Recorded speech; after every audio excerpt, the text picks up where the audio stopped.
नमस्कार, मैं हूं अनूप शर्मा। ब्रज अखबार पर आज आपको हम बता रहे हैं वो खबर जो भारत के इतिहास में पहली बार हुई है। पूरे मीडिया जगत में इस समय ये खबर छाई हुई है। जी हां, नोएडा के ट्विंस टावर जमींदोज हो चुके हैं। उसको तरीके के उपमाएं दी जा रही हैं, तरह तरह से लोग उसको बयान कर रहे हैं। कहा जा रहा है कि भ्रष्टाचार की इमारत जमींदोज हो गई।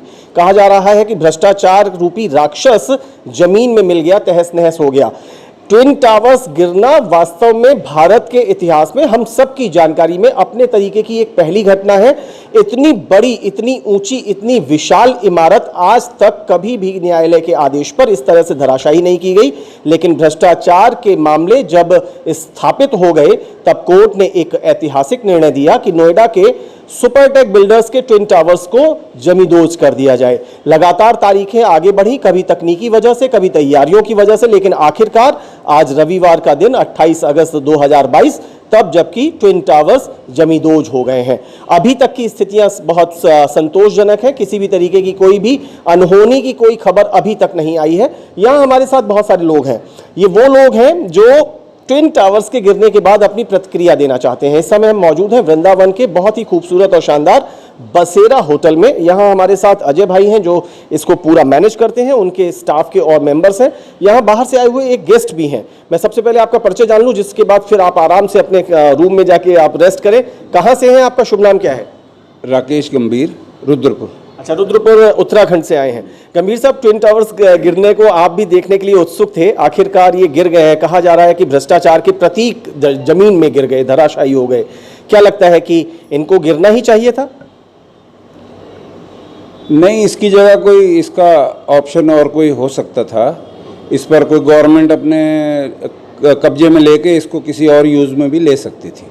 बसेरा होटल के रिसेप्शन की अपनी जिम्मेदारी संभालने वाली यहाँ की हमारी मैम है। आप बताइए कि ट्विन टावर्स गिरना तो आप लोग बहुत उत्सुकता से देख रहे थे, लेकिन क्या गिरना ही इसका विकल्प था? लग रहा है कि हाँ, भ्रष्टाचार का अंत हो गया। एक्चुअली इसकी जो सुधार, प्रशासनिक सुधार होनी चाहिए।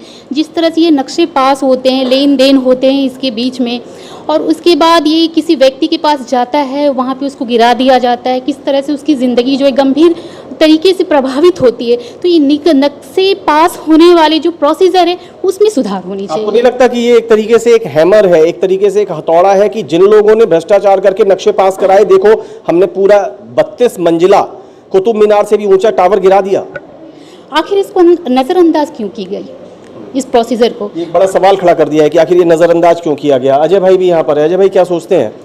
सर, मेरे हिसाब से ये जो काम हुआ है आज बहुत अच्छा काम हुआ, लेकिन जो नक्शे मैडम ने बताया, जैसे कि नक्शा पास हो जाता है और खिला पिला करके नक्शे पास हो रहे हैं, अधिकारी लोग देखते हैं और उस पर कोई कार्रवाई नहीं करते हैं। जिस समय कार्रवाई करनी चाहिए, कार्रवाई होती है लास्ट में जा करके, और उसको भुगतना पड़ता है आम जनता को।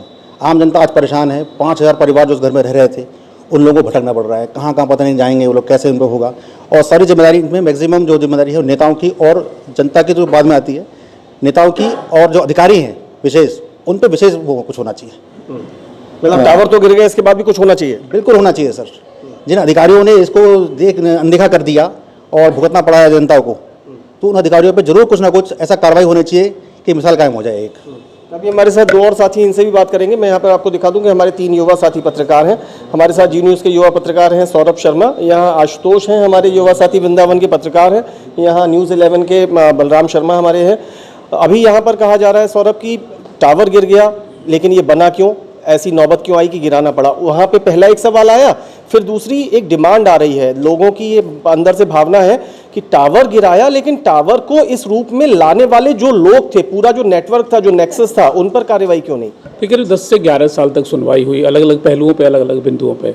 न्यायालय ने हर तरीके से देखा और सोचा कि कैसे कैसे आने वाले समय में इसके अच्छे और बुरे परिणाम होंगे। हर तरीके से जब स्थितियां स्पष्ट हुई तो दोस्तीकरण की कार्रवाई की गई। हाँ, ये बात सही है कि जो लोग जिम्मेदार हैं उनके खिलाफ भी कार्रवाई होनी चाहिए, और जो आज कार्रवाई देखने को मिली है, इससे एक आने वाले समय में एक ऐसी स्थिति स्थापित हो, जो लोग इसमें निर्माण कर रहे हैं, अभी अंडर प्रोसेस भी कई जगह होंगे ऐसी जगह, तो उन पर भी कठोर कार्रवाई हो।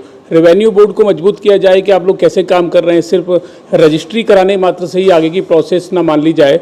कहाँ स्थलीय निरीक्षण हो। तो ये बहुत सी चीज़ें हैं जिन पर ग्राउंड पर काम होना चाहिए। ये मैसेज भी है आज का, ये गिरना और लोगों के कान खड़े कर जाएगा। जी बिल्कुल, कान खड़े कर जाएगा। इसमें सरकार की भी अब जिम्मेदारी बढ़ गई है, क्योंकि तमाम बिल्डिंग हैं वो चाहे पूरे उत्तर प्रदेश में बड़े बड़े शहरों में कहीं भी हों, जिस तरीके से सरकार काम कर रही है, सरकार बनते ही दावा किया योगी आदित्यनाथ ने कि भ्रष्टाचार बिल्कुल बर्दाश्त नहीं होगा।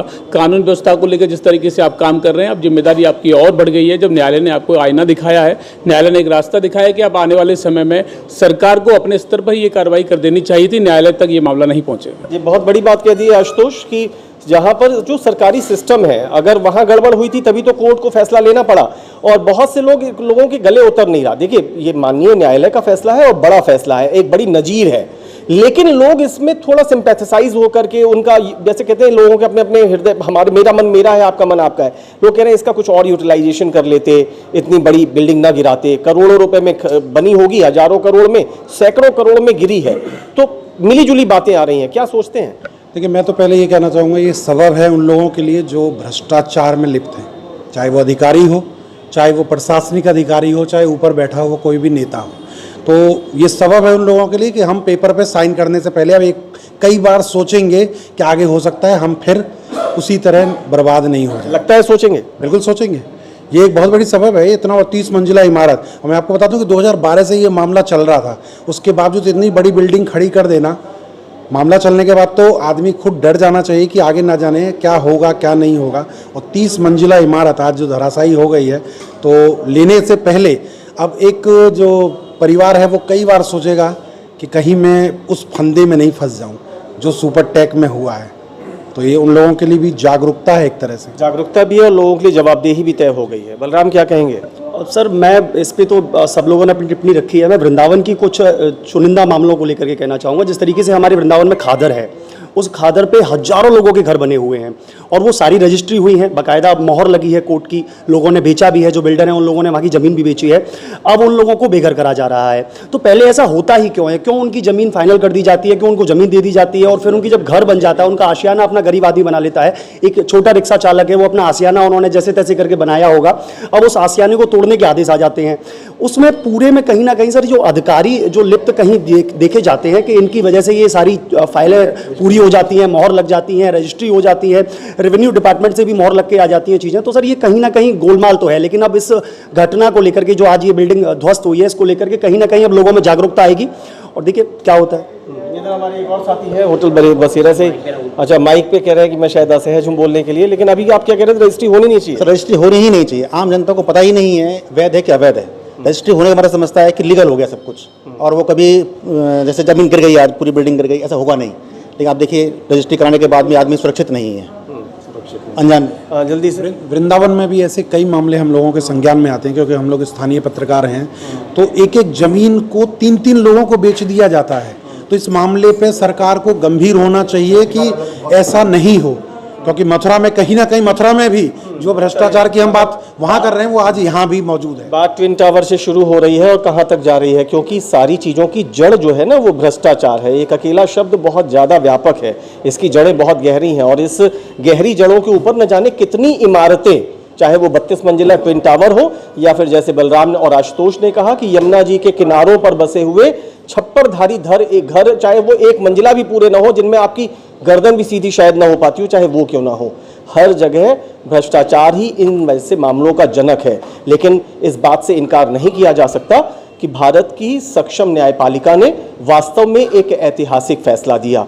लगभग 1 दशक से अधिक, करीब 11 वर्ष तक कानूनी पेचीदगियों में मामला उलझा रहा और आखिरकार ये नतीजा निकला कि सुपरटेक बिल्डर्स की नोएडा में ये जो ट्विन टावर बिल्डिंग है, जो 32 मंजिला कुतुब मीनार से भी ऊंची है, पीसा की मीनार से ऊंची है, स्टैचू ऑफ लिबर्टी से ऊंची है, उसे जमींदोज कर दिया जाए, उसे विशेषज्ञ कंपनी को बुलाया जाए, उसमें 3700 किलो 3700 किलो विस्फोटक लगाया जाए और उसे धराशाही कर दिया जाए।